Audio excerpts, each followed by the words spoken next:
Parfait. Donc, on va commencer avec un mot de prière vraiment pour simplement remettre ce temps entre les mains du Seigneur, le temps de communion qu'on a ensemble et le temps de partage qu'on va avoir aussi ensemble. Donc, Père très saint, nous bénissons ton nom, nous te remercions pour la personne de Christ qui vit en nous et en qui nous vivons, qui est l'essence de nos vies et que nous cherchons à connaître davantage.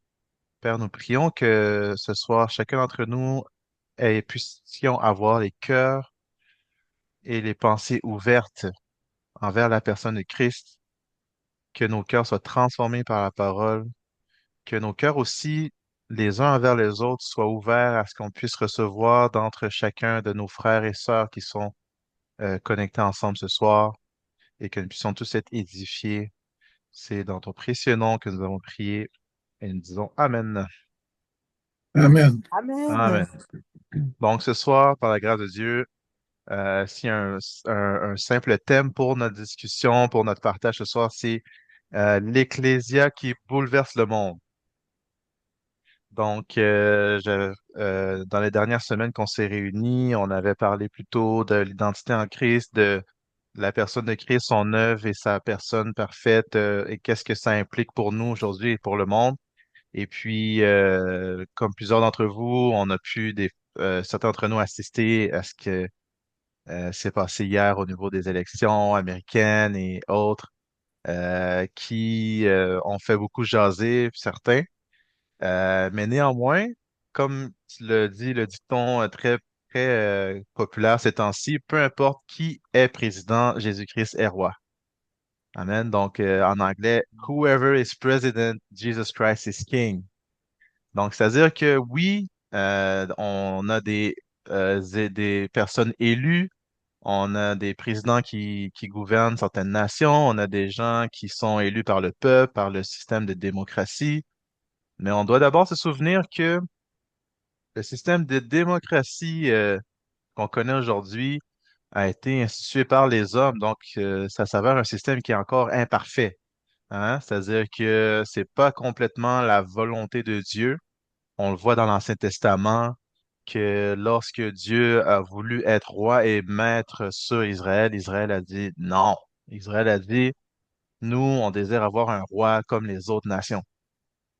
Et que là, Dieu a mis les tables, il a dit, OK, si vous désirez avoir un roi comme dans les autres nations, ben voici ce qu'ils vont vous faire, voici ce qui va se passer et tout ça. Ils vont emmener vos fils à la guerre, ils vont emmener vos femmes en captivité, vos enfants en captivité, ils vont vous donner des impôts, des taxes et tout ça. Donc, Dieu a dit, OK, ben, si vous voulez un, un- un roi comme les autres, on va les mettre les rois. Puis ils ont eu les conséquences. Donc, on comprend par là que les gouvernements qu'on connaît aujourd'hui ou les gens qui gouvernent aujourd'hui, c'est pas nécessairement totalement la volonté de Dieu. Cependant, Dieu, dans sa miséricorde, pour le bien-être de son peuple, de son Église, puis le bien-être des humains, il va toujours manifester sa grâce dans le fait que Dieu va pouvoir influencer aussi les gens qui seront élus, Dieu va pouvoir influencer les décisions qui seront prises pour toujours œuvrer sa volonté. Donc, pourquoi j'ai intitulé ça l'Ecclésia qui gouverne le monde, qui bouleverse, pardon, le monde? Euh, c'est premièrement avec la définition de ecclésia, d'où on tire le mot Église aujourd'hui. Et dans le grec ancien, ce qui remonte à plus de 600 ans avant Jésus-Christ, le mot ecclésia, s'écrit E-K-K-L-E-S-I-A, signifiait un groupe d'individus sélectionnés qui s'assembleraient régulièrement pour délibérer et décider sur des questions de politique civile. Euh, donc, les assemblées se réunissaient dans des cités gréco-romaines et donc c'est en fait, en définition simple, c'est un corps qui gouverne. Donc, l'Ecclésia, c'est un corps qui gouverne. Donc, plusieurs d'entre nous, on connaît déjà le passage de Matthieu 16, versets 14 à 20. On peut prendre le temps de le lire ensemble. Donc, Matthieu 16, versets 14 à 20. Juste un instant, je vais voir quelque chose ici. Euh,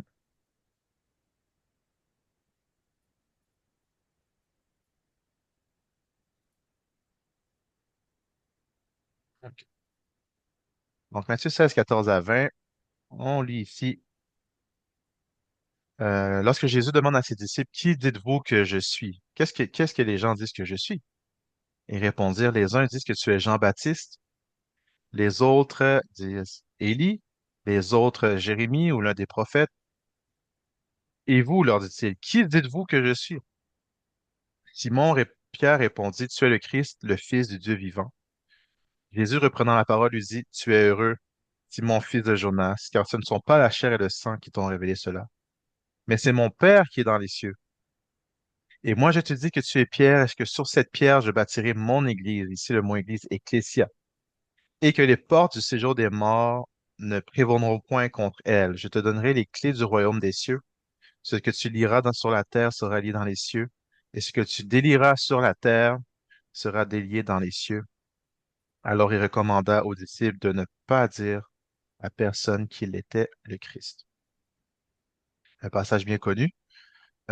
Puis, ce qui est intéressant aussi, c'est de savoir que pendant une période de 400 ans, on comprend que depuis Malachie jusqu'à Jean-Baptiste, il n'y avait plus de prophètes en Israël, de sorte que ça prend vraiment une révélation pour que quelqu'un comprenne que Jésus-Christ est vraiment le Fils de Dieu. Parce qu'imaginez que pendant 400 ans, il n'y a plus de prophétie, il n'y a plus de personnes loin de Dieu qui disent, ah, voici, les jours arrivent où le Fils de Dieu va venir, où le Messie viendra. Pendant 400 ans, il y a comme un silence en Israël. Puis 400 ans, c'est quasiment l'âge de la province de Québec, en fait. Donc, imaginez une période de 400 ans où est-ce qu'il n'y avait plus aucun message prophétique concernant la venue du Messie. Donc, ça prend vraiment une révélation de Dieu pour faire comprendre à quelqu'un que la personne que j'ai devant moi, c'est vraiment l'élu de Dieu, c'est le Fils de Dieu. Donc, ici, ce que je veux montrer, c'est le mot ecclésia. Jésus n'a pas utilisé ce mot-là à la légère. Il n'a pas utilisé ce mot-là à la légère. Il n'a pas utilisé ce mot-là, puis il a voulu dire, ben, vous êtes mon église, et on va se réunir une ou deux fois par semaine et on va boire un café, puis on va parler de certaines choses, de certains sujets de la vie, puis on va juste se réunir comme ça. Euh, c'est pas, donc l'ecclésia dans la mentalité de Jésus, dans la pensée de Jésus, c'est beaucoup plus qu'un rassemblement de personnes.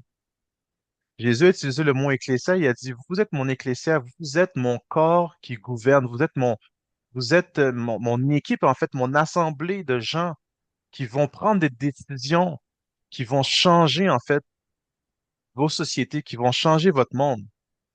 On parle ici de l'ecclésia qui bouleverse le monde, l'ecclésia qui est l'outil de l'avancement du royaume de Dieu sur terre. On va lire un autre passage qui est dans Actes, chapitre 17, versets 1 à 14. On va le lire rapidement. Mais il y a certaines choses que je veux souligner dans ce passage-là. Puis en fait, j'amène cela parce que je veux faire comprendre en fait quel est notre rôle, nous, en tant qu'Église. Quand on parle d'Église individuellement, mais on parle aussi d'Église en tant que corps. On parle pas simplement d'Église en tant que bâtiment, mais on parle d'Église en tant que regroupement de fils et de filles de Dieu qui ont un but, une vocation, un appel. Et cet appel-là se résume aussi à se vouloir être un appel qui change en fait les choses. On n'est pas juste venu ici sur Terre pour changer, pour passer du temps, pardon, pour juste faire un club social, faire des belles activités. Mais l'Ecclésia, lorsqu'elle se réunit, c'est pour changer les choses. Ce qui me plaît beaucoup dans le livre des Actes, c'est qu'il y a un mot qui résume le livre des Actes, si je peux dire, c'est le mot action. On voit dans toutes les pages du livre des Actes comment l'Église est en action. Comment l'Église prie, comment l'Église va en mission, comment l'Église avance, comment l'Église prêche la bonne nouvelle du royaume, comment l'Église est toujours portée vers l'avant, l'Église est toujours portée vers les autres, l'Église est toujours en train d'agir, en train de bouger, malgré la persécution, malgré les emprisonnements, malgré même des fois, il y a des apôtres qui se sont fait tuer, qui ont été morts en martyrs, mais malgré tout, l'Église a continué à avancer. Même lorsque il y a eu une dispersion dans les nations. L'Église a continué à propager le message. Donc, l'Église, c'est le mouvement.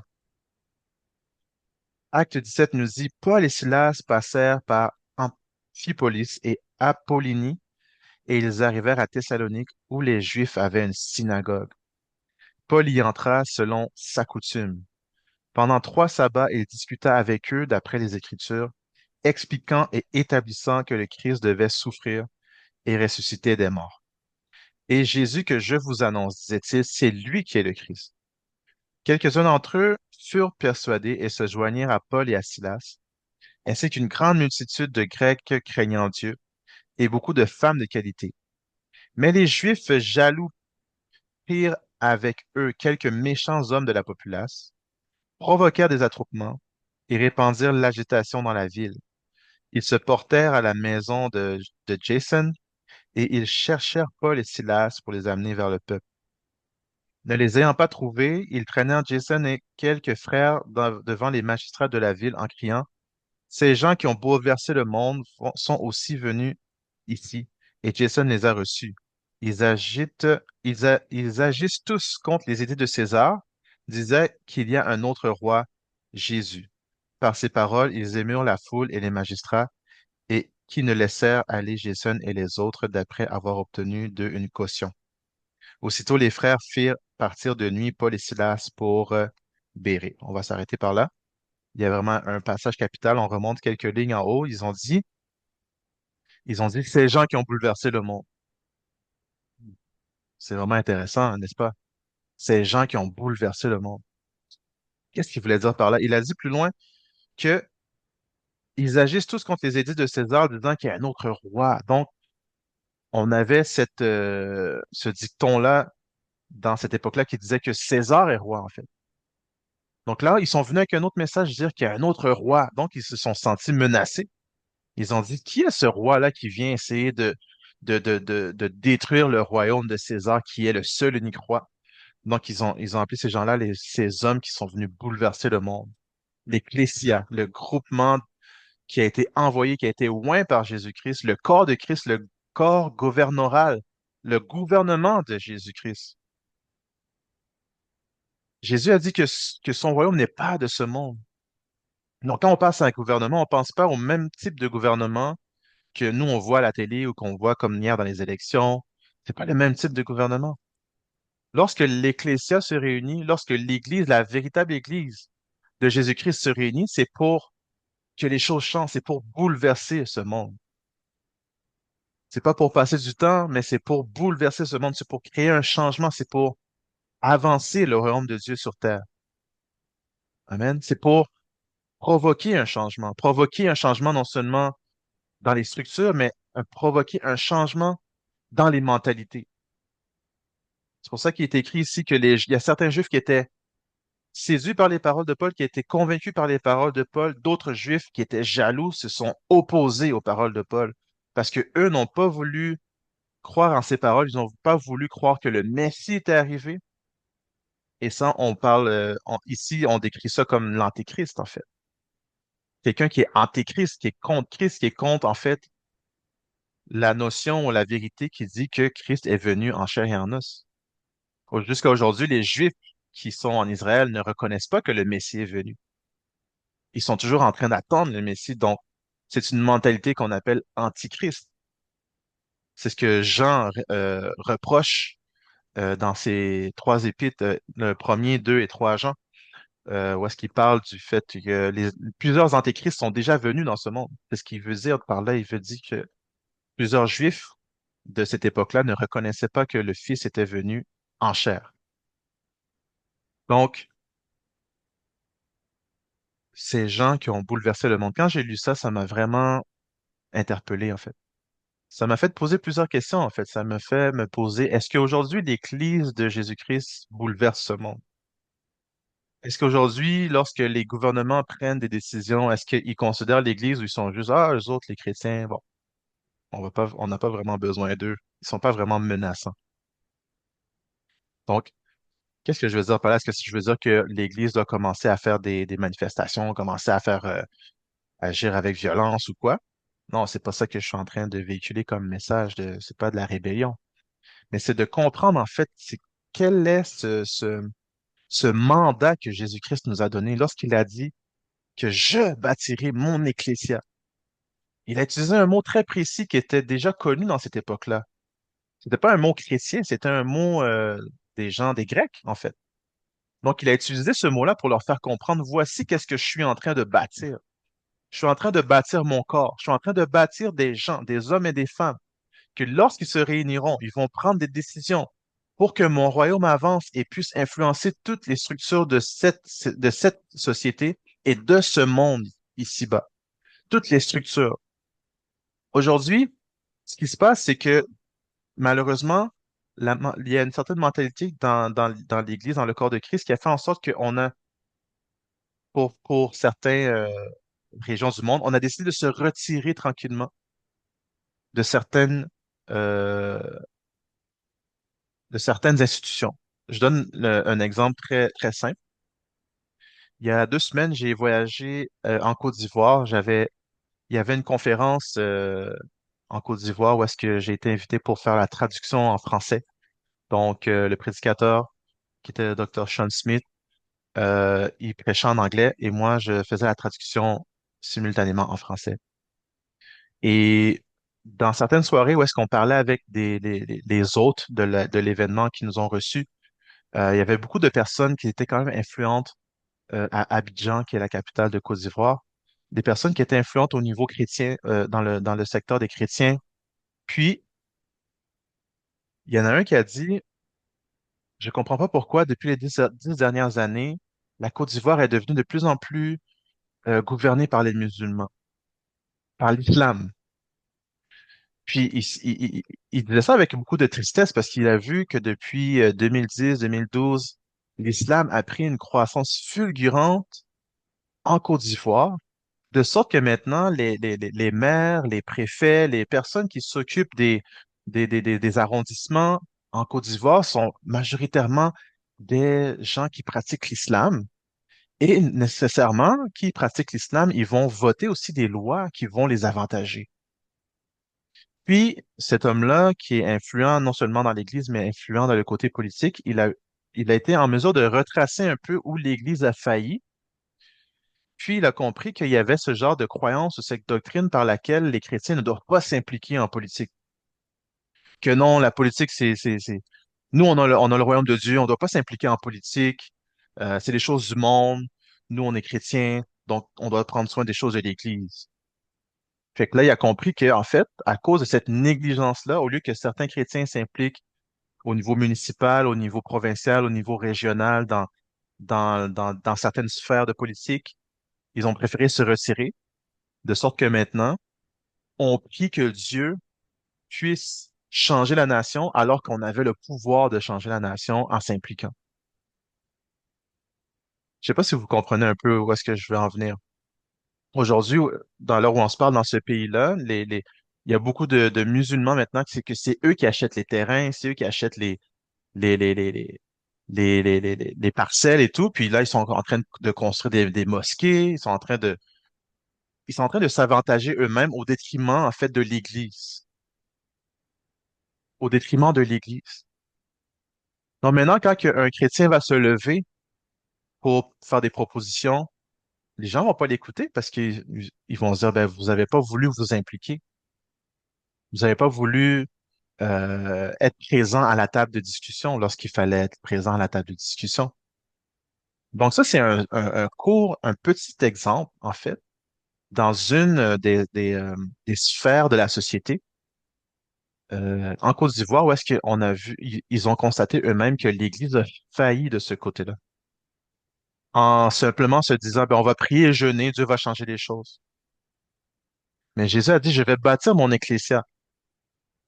Il va bâtir son ecclésia et je vais les envoyer établir le royaume de Dieu.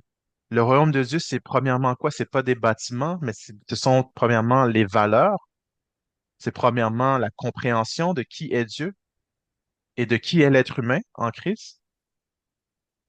Donc, quand on dit on veut établir le royaume de Dieu, on établit d'abord les valeurs, on établit des hommes, des femmes, on les établit dans la vérité de qui ils sont.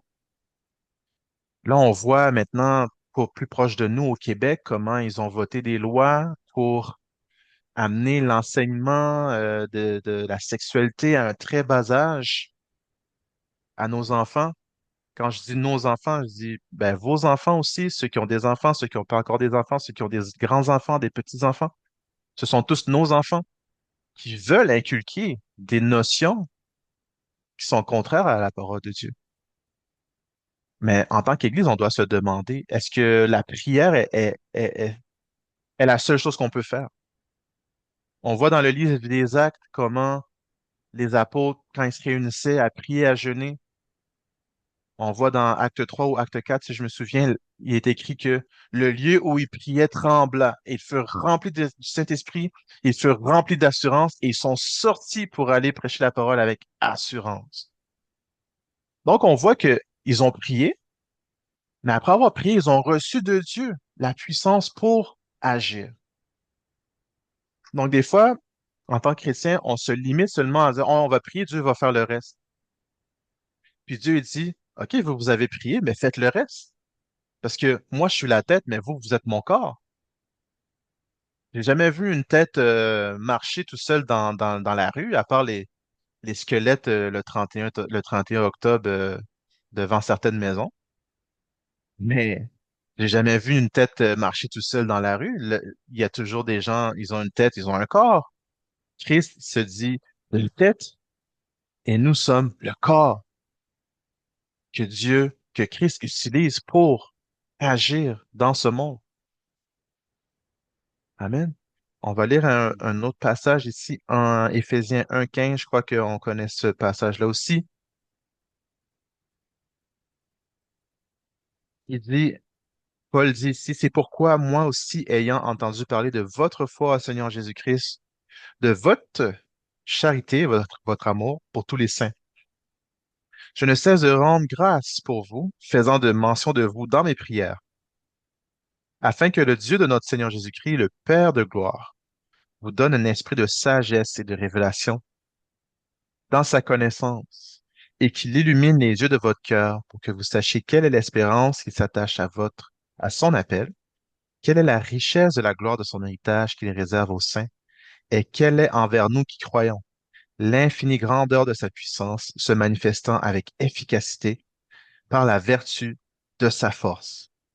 Il l'a déployé en Christ, en le ressuscitant des morts et en le faisant asseoir à sa droite dans les lieux célestes, au-dessus de toute domination, de toute autorité, de toute puissance, de toute dignité et de tout nom qui se peut nommer, non seulement dans le siècle présent, mais encore dans le siècle à venir.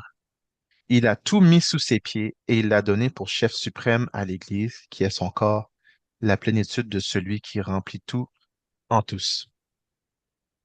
Donc, Paul ici, après avoir communiqué cette révélation d'Éphésiens 1, dans lequel il nous fait comprendre quelles sont les bénédictions spirituelles qui sont en Christ Jésus, de quoi est-ce que Jésus nous a dotés lorsqu'il a accompli son acte de son incarnation à son assise à la droite du Père. Et il a dit, en vertu de ça, je ne cesse de rendre grâce à vous. Et il veut il prie le Père de gloire qu'il nous donne un esprit de sagesse et de révélation pour qu'on comprenne qui nous sommes en Christ, qu'est-ce que nous avons en Christ et qu'est-ce que nous pouvons faire en Christ. Et en bas, il dit, au verset 23, il dit qu'il a tout mis sous ses pieds et il l'a donné pour chef suprême à l'Église, qui est son corps. Donc, Christ, la tête, il est le chef suprême de son Église, qui est quoi? Son corps. Et il a tout mis sous ses pieds, donc les pieds qui sont dans le corps. Donc, Christ nous a donné autorité. Il nous a donné autorité dans ce monde pour régner. Mais comme j'ai dit tout à l'heure, notre royaume n'est pas le même type de royaume que ce monde. Donc, ça va pas être une gouvernance qui est visible, si je peux dire, mais ça va être une gouvernance qui va influencer les nations. Donc, l'Ecclésia, son réel appel, en fait, c'est d'influencer les nations, d'influencer les peuples, d'influencer les personnes, afin d'être soumis au royaume de Dieu, afin d'être soumis au royaume de Dieu. Mais en regardant le passage d'Éphésiens, on comprend qu'il y a souvent trois problèmes le fait qu'on ne sache pas qui nous sommes, le fait que nous ne savions pas à quoi nous sommes appelés, et le fait que nous ne sommes pas conscients de ce que nous avons. Donc, à chaque fois qu'il y a de l'ignorance ou des choses que nous ne connaissons pas, maintenant, il y a de la présomption. On présume que. Donc, on vient attribuer à l'Église un rôle que nous-mêmes, on a inventé. On présume que, bon, quand la femme avait déversé tout son parfum de nard sur les pieds de Jésus, on a dit, ah, mais on aurait pu donner tout ce parfum-là, on aurait pu le vendre, on aurait pu donner l'argent aux pauvres. Jésus a dit, vous aurez toujours les pauvres avec vous, mais moi, vous ne m'aurez pas toujours. Et certains ont pris ça, ils ont dit, l'Église est là pour aider les pauvres. Je dis, OK. Est-ce que c'est mal d'aider les pauvres? Aucunement. Je suis totalement pour le fait qu'on ait aidé les gens démunis, les gens qui ont des manques de ressources, les personnes qui sont orphelins, les gens qui ont besoin vraiment dans d'autres nations, mais ici aussi d'assistance, des gens qui n'ont pas d'argent pour payer leur loyer, des gens qui n'ont pas d'argent pour s'acheter à manger. Mais c'est pas le rôle primaire de l'Église. Mais je dirais qu'il y a certains même dirigeants de ce monde qui ont dit, ah, l'Église, là, ils sont là juste pour aider les pauvres. Pourquoi vous aidez pas les pauvres? Donc, on pense que l'Église est juste là comme un club social. On pense que l'Église est juste là pour aider les gens, les pauvres, même si ces choses-là qui font partie des œuvres humanitaires font partie du mandat de l'Église, mais ce n'est pas le mandat principal de l'Église. Christ nous a choisis, il a dit, je vais bâtir mon ecclésia, mon corps qui gouverne, qui prend des décisions, que lorsqu'ils se rassemblent, ils prennent des décisions. Ils vont dire, voici ce qu'on va faire pour aider le système d'éducation québécois. Voici ce qu'on va faire pour aider le système de santé québécois. Voici ce qu'on va faire pour aider le système économique canadien. Voici ce qu'on va faire pour aider, je sais pas moi, on peut trouver plein de sortes de choses. Peut-être que je dis ça aujourd'hui, puis vous vous dites, mais est-ce que c'est vraiment notre rôle à nous? Est-ce qu'on est vraiment appelé à faire ça? Je dis, je comprends pas. Pourquoi c'est pas Dieu qui le fait? Pourquoi c'est pas Dieu qui le fait? Nous, on prie, puis Dieu agit? Non, c'est pas ça que c'est pas la logique habituellement. Mais de comprendre la définition de corps, d'être le corps de Christ, ça veut dire que Christ est la tête, c'est lui qui fournit la vision, c'est lui qui fournit les intentions, c'est lui qui fournit le but. Mais maintenant, son corps, c'est celui qui agit, c'est celui qui met à exécution la volonté de Dieu. Donc, l'Ecclésia non seulement doit prier pour aller se mettre au même diapason que la pensée du Christ, mais après avoir prié, on reçoit de Christ les instructions pour maintenant agir. Donc, des fois, il y a des gens qui se sont dit, ah, mais si Dieu est si bon, pourquoi il y a des choses qui arrivent comme ça dans le monde? Pourquoi Dieu ne fait rien? Je ne sais pas si vous avez déjà entendu ça. Pourquoi Dieu fait rien? Puis Dieu lui pose la question, mais pourquoi mon Église ne fait rien? Pourquoi mon Église ne fait rien dans cette situation-là? Il y a des gens, il y a certains d'entre vous que Dieu a donné des capacités, Dieu a donné de l'intelligence dans certains domaines spécifiques dans lesquels vous pouvez avoir de l'influence au niveau municipal, au niveau provincial, même au niveau de votre famille. C'est à plusieurs strates. C'est pas tout le monde qui a la même influence dans toutes les strates, mais chacun a une influence que Dieu lui a donnée. Il y en a que ça peut être une influence nationale, il y en a que ça peut être une influence internationale, il y en a que ça peut être une influence locale, dans un domaine particulier. Il y a des gens que tu connais, que tu peux communiquer la parole, il y a des gens que tu connais autour de toi, auxquels tu peux partager ton expertise, ou tu peux partager ton expertise, mais d'une perspective céleste, d'une perspective salvatrice, où est-ce que Dieu va pouvoir amener une solution. En fait, ce qu'on doit comprendre, c'est que les gouvernements, il y a des gens sincères dans les gouvernements qui cherchent des solutions pour régler des problèmes dans leur nation, mais ne trouvent pas les solutions. Et Dieu se dit, mais il y a mon ecclésia qui est là, qui a ma pensée, qui a mon cœur, et qui sont capables de vous apporter des idées, des conseils, des solutions, les idées révolutionnaires. Des fois, on se demande, mais pourquoi c'est juste, entre guillemets, les païens qui font des grandes inventions, des grandes révolutions, puis nous, les chrétiens, on est là, on prie. Pendant qu'il y a il y a des gens qui n'ont pas nécessairement qui ont pas nécessairement l'esprit de Dieu, mais qui sont en train de révolutionner le monde qu'on connaît aujourd'hui. Tant au niveau économique, au niveau social, au niveau bancaire, au niveau technologique, au niveau nommé n'importe quel niveau, au niveau des technologies dans la santé. Ils sont en train de transformer le monde. Mais nous, des fois, on est des chrétiens. Bon, on va prier, Dieu va faire, Dieu va changer les choses, Dieu va influencer quelqu'un pour... Non. Donc, c'est ce que je voulais soumettre ce soir à chacun d'entre nous. L'Ecclésia, son rôle, l'Ecclésia, son appel, l'Ecclésia que nous sommes. Je rappelle encore la définition de l'Ecclésia, qui est ce groupe de personnes sélectionnées qui s'assemblent régulièrement pour délibérer et décider sur des questions civiles, des questions de politique civile. Jésus-Christ a pris ce terme-là et il a dit, je bâtirai mon Ecclésia. Je vais bâtir un, un- un groupe de gens sélectionnés, des gens que je vais appeler. Je vais bâtir ce groupe-là, je vais bâtir ce peuple-là.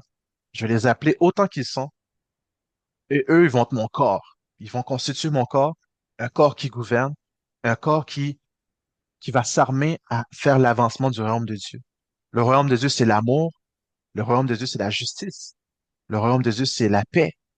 Donc, mon royaume va avancer dans ce monde au travers de mon ecclésia. Ces gens-là qui ont bouleversé le monde. Ces gens qui ont bouleversé le monde. Est-ce qu'on peut dire ça de nous aujourd'hui?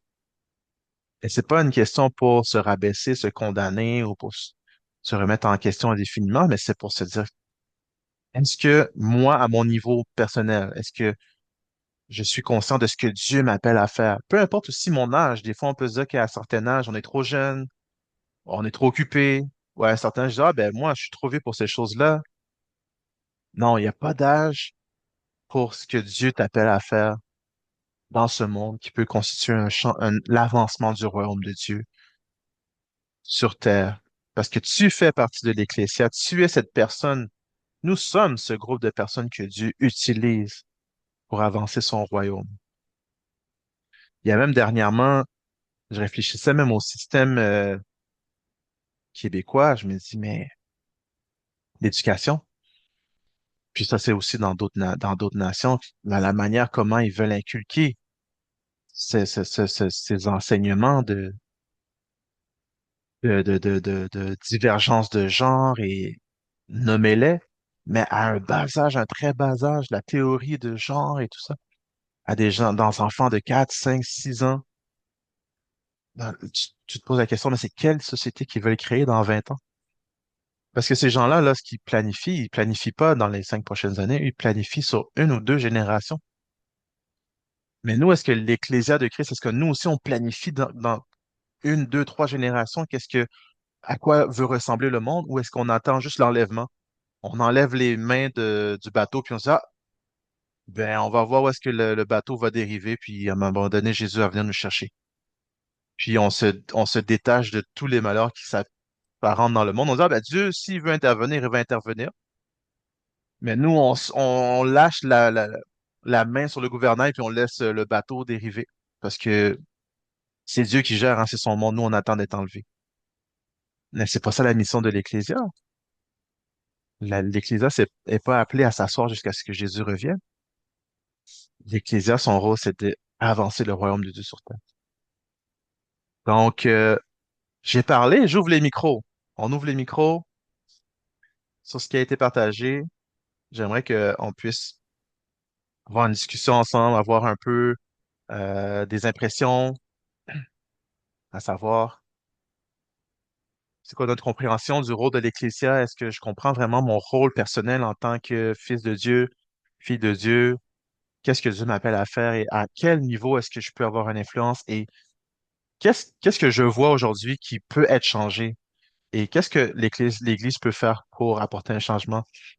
Puis juste dernier petit truc, moi je pense souvent au système scolaire, je me dis, mais on devrait bâtir nos écoles, pas nécessairement des écoles chrétiennes, pas nécessairement des écoles chrétiennes où est-ce qu'on va apprendre la Bible, c'est bon, mais des écoles où est-ce qu'on va amener les enfants à avoir une mentalité autre, une mentalité céleste, où est-ce qu'ils vont pouvoir être inculqués sur comment on doit voir l'être humain, comment on doit voir la société, puis créer en fait ces nouveaux citoyens du monde qui vont, qui vont grandir avec la conscience du royaume de Dieu. Pas juste la conscience de la Bible. Ah, dans Genèse, il est écrit ça. Ah, dans Deutéronome. Ça va faire des enfants, des jeunes dans la société qui connaissent la Bible par cœur, mais qui connaissent pas le royaume. C'est pas ça qu'on veut. On veut des gens qui sont renouvelés dans l'esprit, au lieu qu'ils grandissent avec une notion que tu dois obéir à Dieu, tu dois obéir aux yeux et à l'œil au gouvernement, tu dois accepter que ben, si tel enfant veut changer de sexe, ben, il peut parce que il se sent comme ça, donc c'est bon. Euh, Name it. OK, allez-y. Arnold, j'ai vu que tu as ouvert ton micro.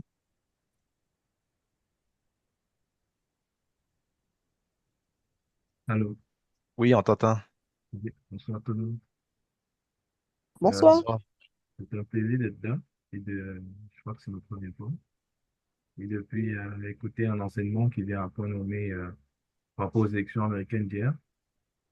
Et je- alors que j'écoute, en fait, c'est plus, un peu plus qu'un appel, c'est de réaliser en fait que oui, parfois on est assez passif sur certaines choses.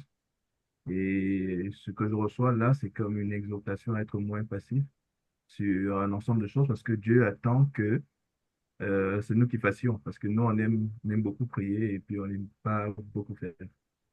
Et on prie justement que le Seigneur vienne lui-même faire, que le Seigneur revienne. Et on crie qu'il revienne là où, ce que je comprends du message, là où nous, nous sommes le corps, et c'est par nous, en fait, qu'il revient. Au fond, on est en train de se pousser soi-même à l'action parce qu'on prie pour que le corps fasse quelque chose en réalité. Et oui, il y a beaucoup de domaines, il y a énormément de domaines. Et personnellement, encore, j'essaie de réfléchir pour ne pas être un peu disperser mes énergies dans beaucoup de choses, pour me concentrer vraiment dans ce qui me passionne, ce que je sais faire facilement. Et qu'est-ce que j'ai toujours voulu faire depuis petit, avant que le système scolaire, le système de ce monde me reformate, qu'est-ce que j'ai vraiment toujours voulu faire et fonctionner dans ce que j'ai réellement voulu faire. Donc, j'ai commencé quelques livres encore, mais j'ai pas terminé, du moins, j'ai pas terminé parce que moi, je me dis que nous avons notre vécu, nous avons notre parcours et notre parcours, en fait, est utile à beaucoup de personnes si nous savons le documenter. Et si nous documentons notre parcours, ce que nous avons appris, pour aider les autres personnes avant nous, pour aider les autres personnes après nous, autant pour moi, ce serait quelque chose d'assez bénéfique. Donc là, j'écris vraiment sur mon parcours en ce moment. Et parfois, je partage quelques bribes là-dessus. Mais j'ai besoin de quelque chose d'un peu plus, un peu moins virtuel parce que c'est aussi ça le piège que j'ai actuellement, c'est de rester chez moi, dans mon bunker, écrire des choses et envoyer en ligne. Mais là où il faut sortir et connecter avec les gens. Ça, c'est un vrai défi pour moi. Surtout avec l'hiver qui s'en vient, de ne pas vouloir sortir pour connecter, de ne pas vouloir sortir euh, pour être en contact avec ce qui se fait dehors. Donc, il y a ce proverbe qui me revient il y a le lion dehors qui me revient en ce moment alors que je parle. Et c'est peut-être un peu la logique que j'ai, il y a le lion dehors. Mais là où il faut sortir vraiment pour connecter, pour toucher du doigt ce qui se passe. Parce que parfois, on pense qu'on ne connaît rien jusqu'à ce qu'on se rende compte qu'il y a beaucoup de gens qui ne connaissent pas le peu que nous avons et qui ont besoin de ce peu. Donc, c'est ce que je pourrais dire. Je ne sais pas si j'ai rempli un certain canevas de ce qui est attendu ou pas, mais c'est un plaisir d'être parmi vous et puis de recevoir cet électrochoc de il faut te bouger. Voilà ce que je Ah, pourrais dire. très bien. Merci beaucoup, Arnold. Merci d'avoir partagé ta pensée. Puis c'est très bien. On va prier pour toi aussi que Dieu t'oriente dans vraiment, comme tu as dit, tu ne veux pas t'éparpiller tes énergies dans n'importe quoi, mais que Dieu t'oriente vraiment dans ce qu'il t'a appelé à faire. Puis qui t'oriente aussi vers des personnes clés aussi, qui vont pouvoir, des fois des gens plus expérimentés ou des gens qui ont une autre perspective sur certaines choses, qui vont pouvoir t'aider à avancer dans ce que tu as à cœur de faire. Je sais pas s'il y avait d'autres mains levées. Je sais qu'il y a Guy Roland. Guy Roland, si tu veux, tu peux, Oui. J'ai la main tu peux levée, mais faire. j'ai vu Jean-François et Pierre qui ont débuté avant moi. Je sais pas s'ils voulaient intervenir. Moi, j'ai pas de souci si ils voudraient le faire avant moi. Je ne sais Ah, pas si on vas-y, m'entend. vas-y, Guy Roland, tu peux y aller. Ok, d'accord. Donc, déjà, bonjour à tout le monde. Tout comme Arnold, c'est ma première fois. Et puis, ça tombe à point nommé pour beaucoup de choses. C'est d'abord une reconnaissance d'abord au Seigneur vraiment de, de nous permettre ben, pour moi, c'est une prise de conscience que j'ai depuis un moment. Parlant du sujet justement euh, qui, euh, qui, euh, qui a trait ici au fait que ben, l'Église, en fait, l'Église a déserté justement la scène, on va dire ça comme ça, la table de décision, comme tu disais. Pendant que tu parlais, j'écrivais un certain nombre de choses qui m'interpellaient énormément. Et puis, moi, ça m'a interpellé sur un aspect que j'aimerais comme justement vous partager. En fait, je me disais que l'Église, en Mhm, fait, n'est pas assez investie dans les affaires du monde. C'est parce qu'en fait, depuis la base, on est comme en mode évacuation. Parce que l'Église est en mode, ben, on va tout laisser. Ben, quand je parle de l'Église, je parle de l'Église qui n'est pas éveillée justement à la... Excusez-moi, j'ai mon fils qui n'est pas loin. Ce ne sera pas long. Excusez-moi, s'il te plaît, s'il te plaît, s'il te plaît. Ce ne sera pas long. Ah, il n'y a pas de problème. J'arrive. Donc, on est en mode justement sonnette d'alarme, en mode évacuation, ce qui fait en sorte que on n'a pas la même, comment je peux dire ça là, voilà, on n'a pas la même perspective, si je peux dire ça comme ça, des apôtres du premier siècle, la même perspective apostolique, qui, notamment, nous, en fait, on est comme, excusez-moi, ça me déconcentre, excusez-moi. Oui, oui, oui, oui, oui. Vas-y, vas-y, j'arrive. Viens me voir, viens, viens. Ouais, le jeune homme qui veut aussi intervenir, donner sa vision. Oui, oui, il veut intervenir, du moins, partout où je suis, il veut être et tout. Donc, je vais être bref, en fait. Donc, moi, mon message, ce que j'avais mentionné, c'est que le retour du Seigneur dont on parle dans les Écritures, de ma compréhension, là où je suis rendu aujourd'hui, quand on parle de la parousie, justement, c'est de la révélation, justement, de Christ et c'est au travers de son Église. D'accord? Donc, à ce niveau-là, justement, quand Arnold parlait tantôt, euh, je comprends le langage. Quand on dit c'est nous qui devrons, ben, c'est pas juste nous. Le problème, c'est que ben, il est plus attendu de nous parce que peut-être on a une aujourd'hui, on est éveillé justement à la vie de Christ en nous et on est éveillé à ce que Christ, comment je veux dire ça, a investi en nous, à qui nous sommes réellement. Ben, on est un peu plus éveillé que des personnes qui sont encore, qui ont encore le visage voilé. Mais c'est d'autant plus que on devrait, si on devrait se plaindre de quelque chose, il faudrait que nous-mêmes on ait de quoi à proposer. Je ne veux pas revenir sur ce qui a été dit précédemment, sur le fait qu'on prie, on se retire des retraites, mais on ne pose pas d'action concrète. Et c'est ce qui manque réellement. Pourtant, et puis, on a beaucoup de blocages. On a beaucoup de blocages qui, chez moi, sont tombés. Des fois, on se dit, ah, Seigneur, on va prier. Seigneur, c'est quoi ta volonté? Seigneur, c'est quoi ta Mhm, volonté? On va prier indéfiniment pour avoir une volonté qui s'avère être, ben, s'il y a un besoin et que tu as la solution à ce besoin, ça se pourrait que ce soit la volonté de Dieu, de, comment je veux dire ça, de passer à l'action. mhm. Et, et puis, c'est de déconstruire cette façon de percevoir. C'est vraiment libérateur de voir Dieu comme un père qui fouetta dans le sens où la moindre chose que tu vas faire qui sera décalée et tout, il va te reprendre. Une chose est sûre, c'est que Mhm. Dieu, il est bon et tout. Si tu fais de quoi qui n'est pas aligné avec son plan, il te rattrape. Il te rattrape. Et une chose est sûre, c'est qu'on ne marche pas sans consulter le Seigneur dans tout ce qu'on veut faire. Donc, on va pas rentrer. Je ne veux pas rentrer dans comment moi, j'opère forcément en écoutant la paix ou en me disant, OK, d'accord, s'il faudrait que j'intervienne. Donc, c'est autant de choses sur lesquelles, au jour d'aujourd'hui, je me dis, Guy Roland, il y a matière à faire quelque chose. Tu as apporté un très bon point quand tu parlais des écoles, par exemple. Mhm. pas forcément une école biblique, non, mais Ouais. une école qui est venue avec des valeurs qui permettent de construire une société réellement là et tout. Mhm. Et il y a des personnes, Dieu m'avait dit quelque chose une fois en songe, en vision et tout. Il m'a dit, quand tu vas commencer à parler, tu vas voir qu'il y a des personnes qui pensent comme toi quand tu vas commencer à Mhm. parler. Et je Mhm. rejoins Arnold dans le fait que des fois, on pense qu'on n'a rien à dire jusqu'à ce que tu rencontres des personnes qui n'en savent pas autant que toi ou bien qui ont besoin d'entendre ce que tu as à leur dire et vice-versa. Donc, je crois que ça prend ça. Et l'Église a cet avantage que quand elle est consciente de la puissance qui accompagne sa Mhm. parole, l'effet Oui. est encore bien plus grand. Donc, Mhm. on a réussi, comment dire, à intimider l'Église que nous sommes et à faire que nous nous mettions en retrait en nous faisant croire qu'on n'a rien à proposer, ou bien tout ce qu'on a à proposer, c'était des versets, ainsi de suite. Non. Mhm. Parce que la vérité, c'est que des versets, on devrait être des paroles vivantes, des paroles agissantes, pas, pas juste des personnes qui parlent. Non. Mais je crois que le Seigneur n'est pas désespéré à notre Église, Dieu n'est pas désespéré.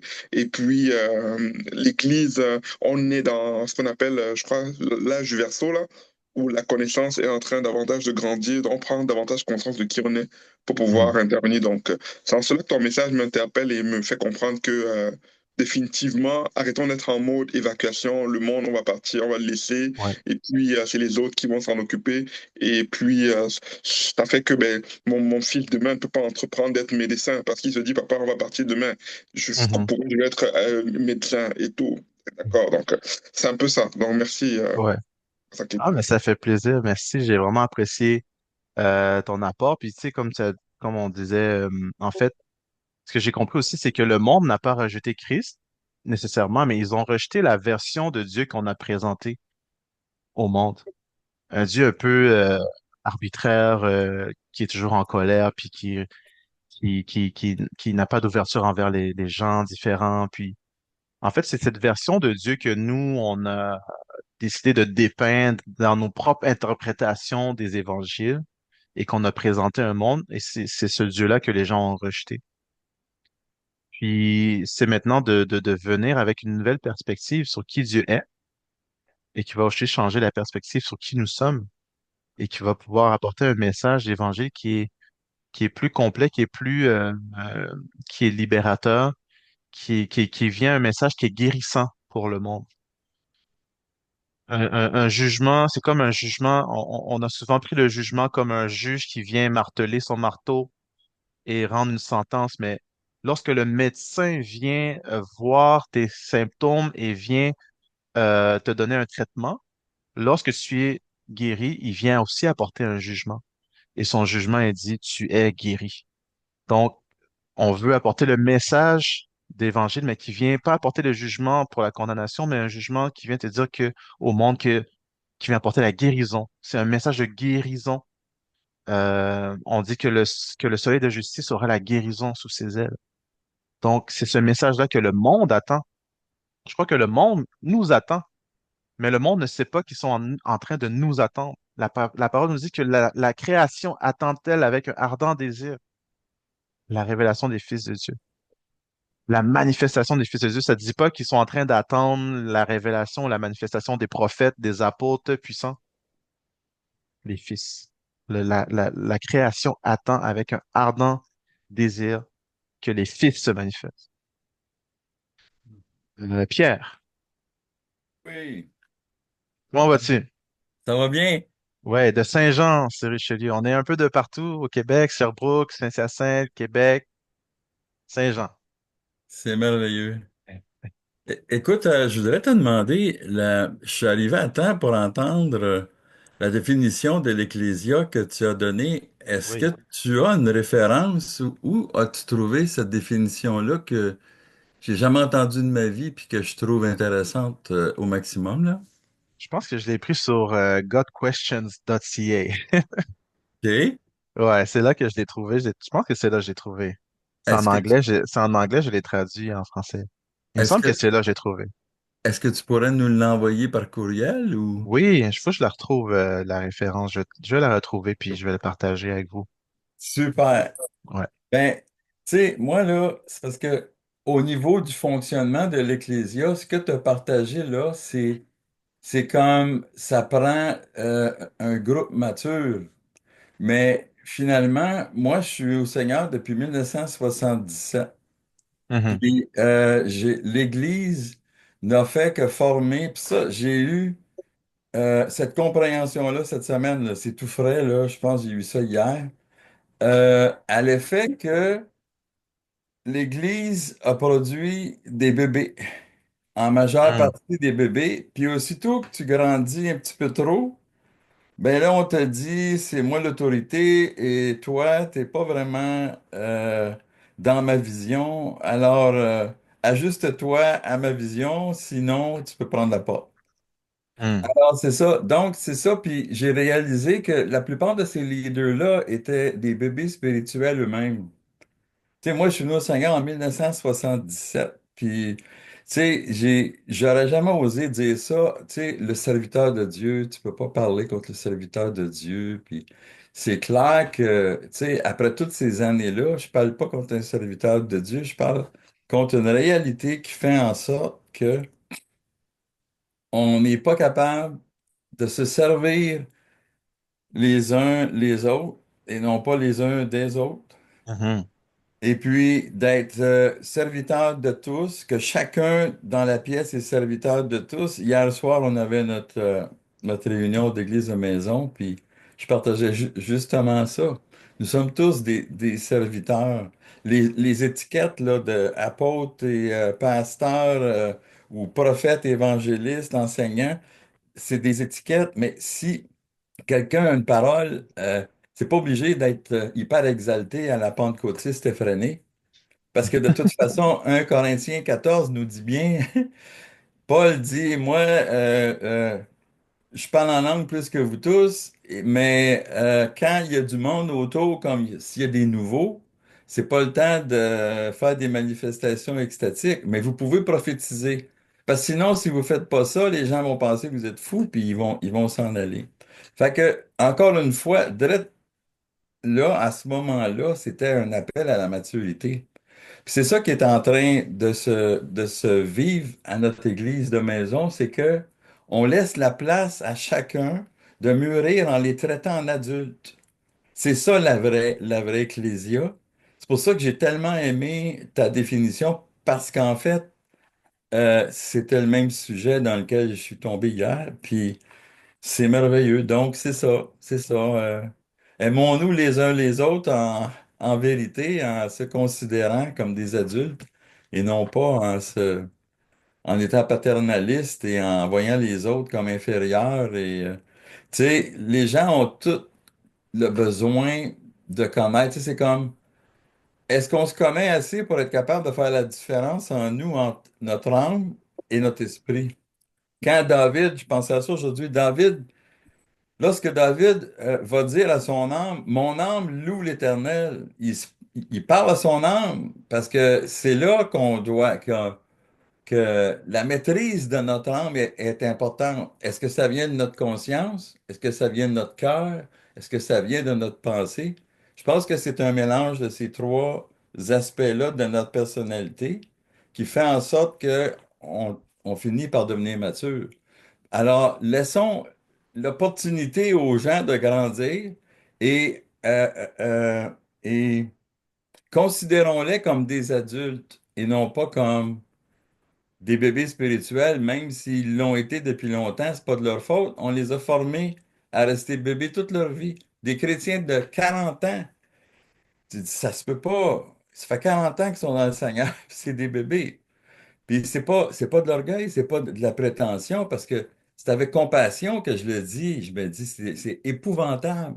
Ce culte à un roi pasteur, comme si le roi David existe encore et qu'un pasteur, c'est un roi. Non, on est en équipe. On est une équipe.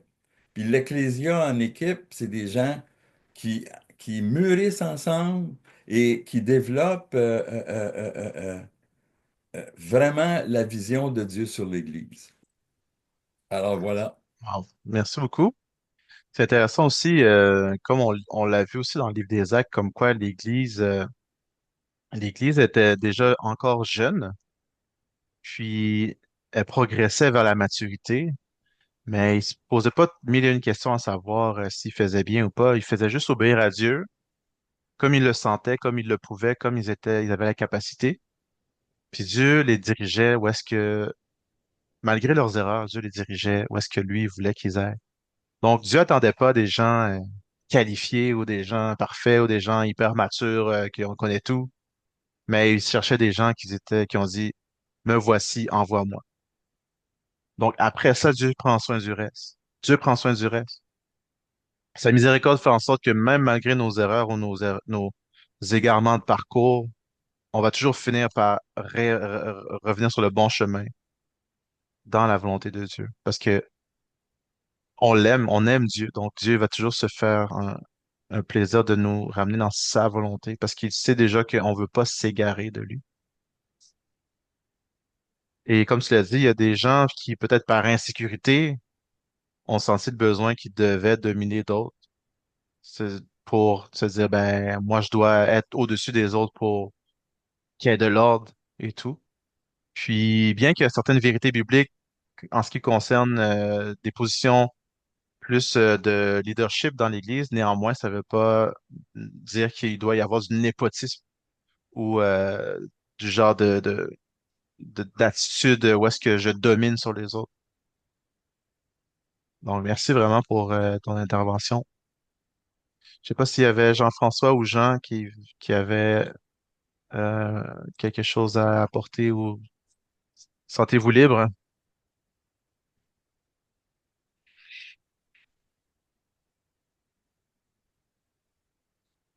Non, c'était ce qu'on voulait apporter ce soir. Donc, il n'y a aucun problème. Donc, encore une fois, ben, ça a été vraiment, vraiment un plaisir de partager ça avec vous. Je ne sais pas si on va le faire aux semaines. Je sais que dernièrement, j'étais un petit peu malade. Après, j'ai voyagé. Donc, il y a eu un délai entre les deux réunions qu'on a eues dernièrement. Mais je vais faire en sorte que soit on se réunit à la semaine ou aux 2 semaines. Puis, le sujet d'Ecclésia, c'est quelque chose que, en ce moment, je trouve que c'est à point nommé, mais aussi, je sens qu'on va continuer dans cette lancée-là pour avoir cette prise de conscience, puis peut-être même en tant que frères en Christ, ensemble, frères et sœurs, on puisse même trouver peut-être des pistes de solutions, des pistes d'idées pour commencer à amener un changement. Tu vois, même personnellement, j'ai jamais pensé à m'impliquer, que ce soit au niveau municipal, genre municipal. Qu'est-ce que ça va changer que je m'implique au municipal et tout? Mais simplement juste le fait que tu sois présent quelque part, même sans dire un mot, c'est la présence de Jésus-Christ qui est là. Imagine Jésus-Christ qui est quelque part, mais c'est toi qui es là. Mais on se dit, ah, je suis pas Jésus-Christ, je suis pas loin, je suis pas aussi saint que lui, mais la vérité, c'est que il demeure à 100% en toi et toi, tu es 100% en lui. Donc là où tu es, il est. Et ce que tu peux faire, il le fait au travers de toi. Et ce que tu possèdes, c'est tout ce qui est en Christ est en toi. Donc là où tu es, c'est la présence de Christ qui est là. Donc, ne te donne pas ce sentiment d'infériorité où est-ce que tu peux dire, ah, ben, qu'est-ce que je peux faire quelque part? Qu'est-ce que je vais changer à l'endroit? Mais juste le fait que toi, tu sois quelqu'un qui est connecté au ciel, le ciel maintenant se déverse sur terre à cause de ta présence. Donc, imagine tout simplement que tu deviens ami avec tu décides de devenir ami avec des gens, peut-être qui sont impliqués dans certains niveaux, peu importe où, puis au travers de là, Dieu t'utilise. C'est des choses aussi simples que ça. C'est pas obligé d'être des grands projets d'envergure que tu vas dire, oh, puis là, finalement, le projet est tellement gros que tu es découragé. Puis finalement, tu te dis, ah, c'est pas Dieu qui m'a appelé. Mais c'est simplement de partir avec cette idée-là que c'est Dieu passe par moi et Dieu passe par nous collectivement. Dieu passe par moi individuellement pour avancer son royaume sur terre. Maintenant, c'est de savoir de quelle manière Dieu veut que je le fasse. Et oui, l'évangélisation, c'est bon. L'évangélisation, c'est très bon. Mais il y a des choses aussi concrètes au niveau social, au niveau, peu importe le domaine dans lequel Dieu t'a donné peut-être une expertise ou quoi, que tu peux même apporter une influence ou que ça peut te donner une porte d'entrée pour influencer d'autres dans ces domaines-là aussi. Il y a des gens qui mettront jamais les pieds dans les milieux où toi, tu as accès. Il y a des gens qui mettront, que moi, j'ai accès à des gens que toi, tu n'auras jamais accès. Puis toi, tu as accès à des gens que moi, j'aurais peut-être jamais accès. Et ces personnes-là ont accès à d'autres. qui peuvent influencer des décisions, qui peuvent influencer des villes, des nations. Il faut avoir une vision globale, en fait. Et si je peux rapporter ma propre histoire ou ma propre passé chrétien, j'ai été élevé dans une culture chrétienne où est-ce que tu as appris à prier juste pour tes besoins personnels. Mon chien, ma femme, mes enfants, ma maison, ma voiture, mes études, ma santé, quoi d'autre? Mon argent, euh, moi, mon, juste ça. Puis toutes les sujets de prière, c'est moi. Puis j'ai été élevé dans cette culture chrétienne-là. C'est pas par méchanceté, mais je pense qu'il y avait vraiment ce niveau-là où est-ce qu'on voyait Dieu juste par rapport au fait de qu'est-ce qu'il peut faire pour nous. Bon, j'avais pas cette perspective-là de l'Église. J'avais pas cette perspective-là de mon appel, ma vocation en tant que fils de Dieu. Donc, quand que mon paradigme a changé, mes prières aussi ont changé. J'ai arrêté de prier pour mes besoins. J'ai pratiquement presque arrêté de prier pour mes besoins quotidiens parce que j'ai décidé de vivre avec la conscience que Dieu est mon Père. Et en tant que Père, il a le devoir de prendre soin de moi. Et il le fait non pas seulement par devoir, mais par amour, simplement. Puis je marche quotidiennement avec cette pensée, de sorte que dès que j'ai un besoin, je le soumets intérieurement à Dieu, mais je ne vais pas passer des nuits à prier, à réclamer, à remuer ciel et terre pour que Dieu me donne quelque chose. Maintenant, mon focus est sur comment est-ce que le royaume de Dieu peut avancer dans notre génération. Comment est-ce que je peux voir des choses me faire mal dans les nouvelles, puis au lieu de dire pourquoi Dieu est-ce que tu fais rien, mais je me dis maintenant qu'est-ce que je peux faire? Qu'est-ce que l'Église peut faire pour régler ça? Qu'est-ce que comment l'Église peut se mobiliser pour remédier à cette situation? Quelles idées est-ce que l'Église peut apporter pour amener en fait la pensée de Dieu pour les êtres humains, pour cette situation, pour ce problème-là? Le problème environnemental qu'on parle souvent. Le problème, c'est pas tellement de croire si le changement climatique est une conspiration ou c'est réel. Le problème maintenant, c'est de savoir est-ce que l'Église a des solutions à apporter au niveau environnemental. Il y a des fois quand je voyage, je vois la manière dont, dans certains pays, les déchets remplissent les rues. Et c'est quelque chose qui me brise le cœur, en fait.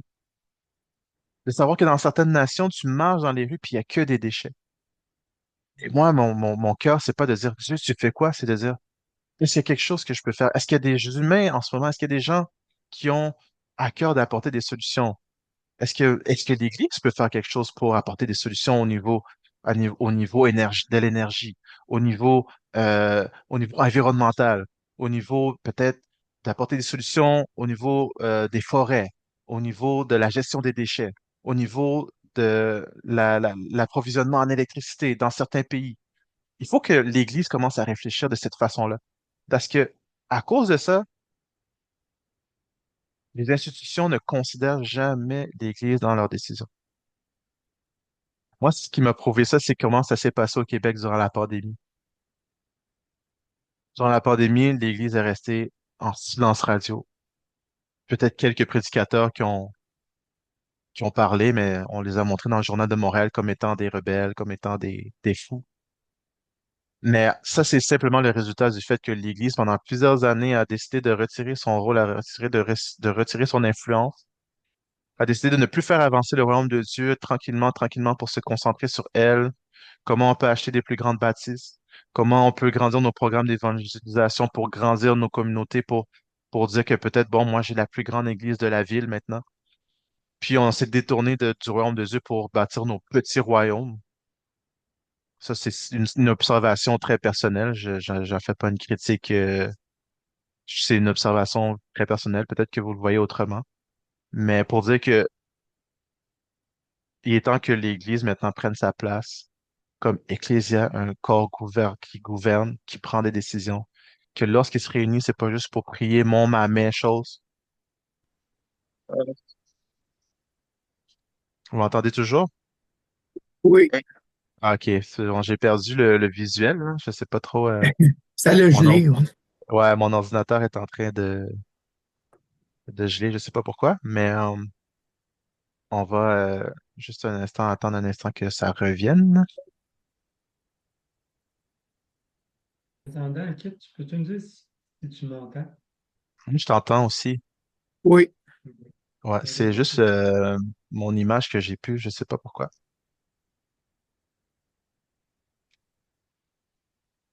Et nous, là, on te voit.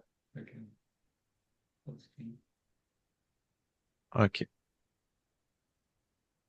Euh,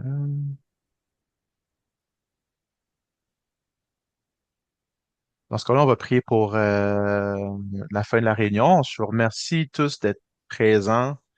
Puis c'était vraiment très édifiant d'avoir l'apport de chacun. Et Père, je te remercie encore une fois pour ce temps bénissant que nous avons passé chacun ensemble.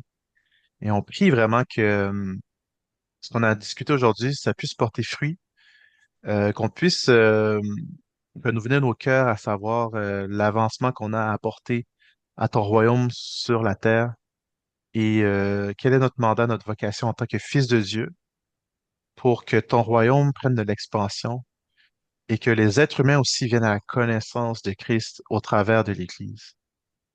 Et c'est en tant que fils en Christ que nous avons prié et nous disons Amen.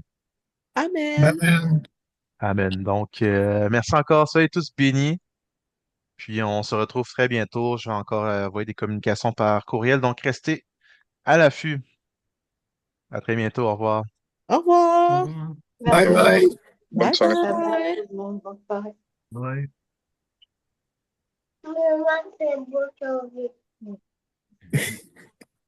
Merci.